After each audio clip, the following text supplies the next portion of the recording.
Apa sih sebenarnya strategic management itu?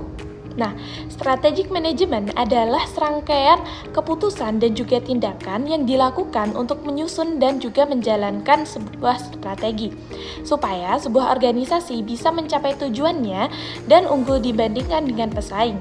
Sederhananya, strategic management itu tentang bagaimana kita merencanakan langkah organisasi untuk kedepannya, melihat peluang, menghadapi tantangan, dan juga memastikan bahwa semua rencana itu benar-benar dijalankan dengan baik. Dalam prosesnya, kita juga perlu menjawab beberapa pertanyaan penting seperti apa yang sedang terjadi di lingkungan sekitar, siapa pesaing kita, apa yang dibutuhkan pelanggan, dan bagaimana cara kita tetap relevan di masa depan. Jadi, strategic management bukan cuma soal rencana, namun juga tentang bagaimana kita berpikir jauh ke depan dan bertindak dengan tepat. Karena pada akhirnya, keberhasilan sebuah organisasi bukan hanya sebuah kebetulan, namun hasil dari strategi yang tepat. Sekarang kita masuk ke bagian strategic management process. Proses manajemen strategis adalah rangkaian langkah yang digunakan untuk organisasi bisa merumuskan dan melaksanakan strategi agar mencapai tujuan secara efektif. Proses ini dimulai dengan evaluasi kondisi saat ini, yaitu menilai misi, tujuan, dan strategi yang sedang berjalan.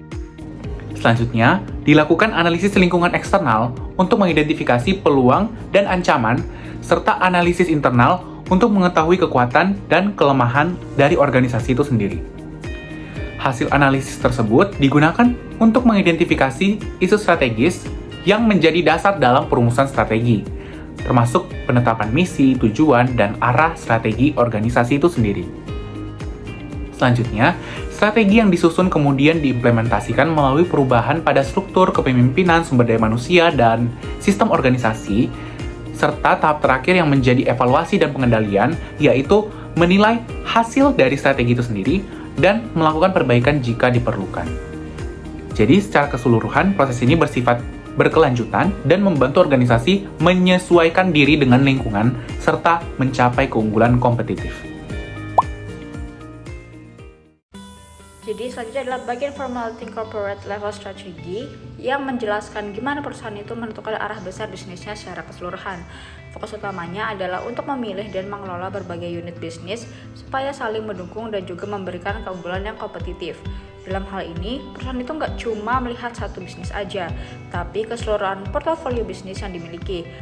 Salah satu pendekatan yang digunakan adalah strategi portofolio, yaitu mengatur kombinasi unit bisnis atau SBU supaya seimbang antara risiko dan juga peluang, sehingga perusahaan itu nggak terlalu bergantung pada satu bidang saja. Dan itu digunakan juga alat seperti BCG Matrix untuk mengelompokkan unit bisnis berdasarkan pertumbuhan pasar dan juga pangsa pasar, sehingga manajer itu bisa menentukan mana yang perlu dikembangkan, dipertahankan, atau bahkan dihentikan.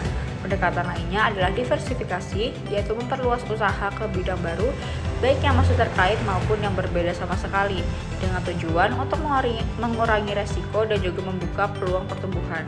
Secara sederhana, strategi tingkat korporat itu menjawab pertanyaan besar, yaitu perusahaan ini itu akan bermain di bidang mana aja.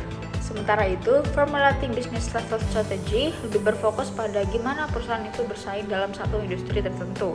Di sini, perhatian utamanya itu bukan lagi pada banyaknya bisnis, tapi pada cara memenangkan persaingan di pasar. Salah satu kerangkanya yang paling penting itu adalah Foster's 5 Forces yang membantu menganalisis kekuatan persaingan dalam industri, seperti ancaman persaingan baru, kekuatan pembeli dan pemasok, serta produk pengganti.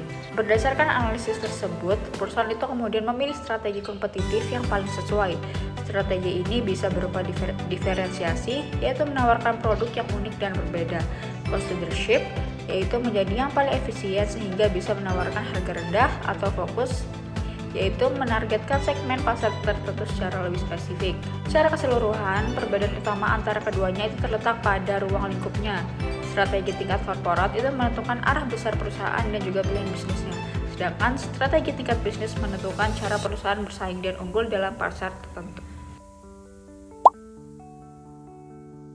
Oke, selanjutnya saya akan membahas tentang global strategy, yaitu strategi yang digunakan perusahaan untuk bersaing di pasar internasional.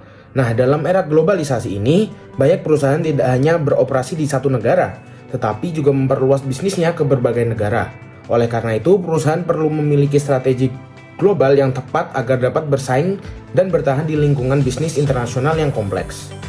Nah, dalam materi ini dijelaskan bahwa perusahaan global menghadapi dua tekanan utama.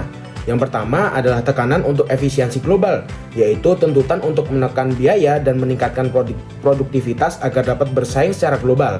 Nah, yang kedua adalah tekanan untuk responsivitas lokal, yaitu kebutuhan untuk menyesuaikan produk, layanan, dan strategi dengan kondisi pasar, budaya, serta preferensi konsumen di setiap negara. Nah, berdasarkan dua tekanan tersebut, terdapat 3 jenis strategi global yang dapat digunakan oleh perusahaan. Yang pertama adalah globalization strategy. Nah, strategi ini menekankan pada standarisasi produk dan operasi di seluruh dunia. Perusahaan menggunakan pendekatan yang sama di berbagai negara dengan tujuan mencapai efisiensi biaya yang tinggi.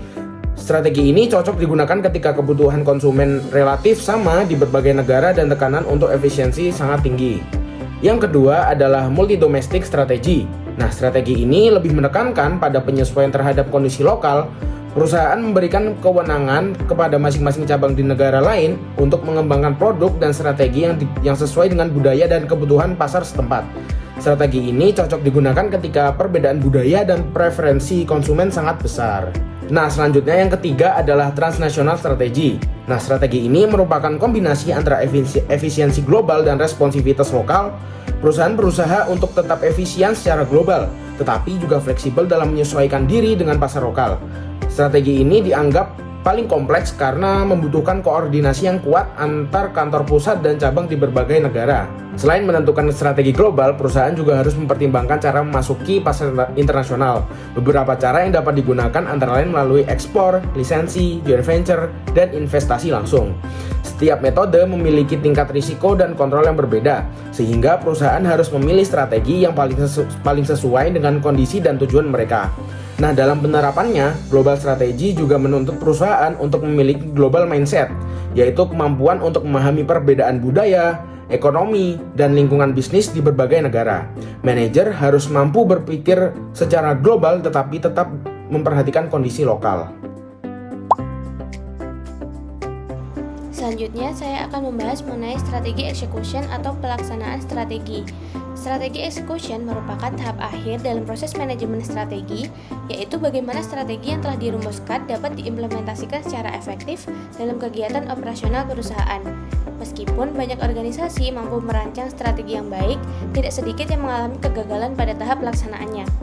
Beberapa faktor utama penyebab kegagalan eksekusi strategi antara lain adalah resistensi karyawan terhadap perubahan, kurangnya dukungan dari manajemen, keterbatasan sumber daya, serta lemahnya koordinasi dalam organisasi.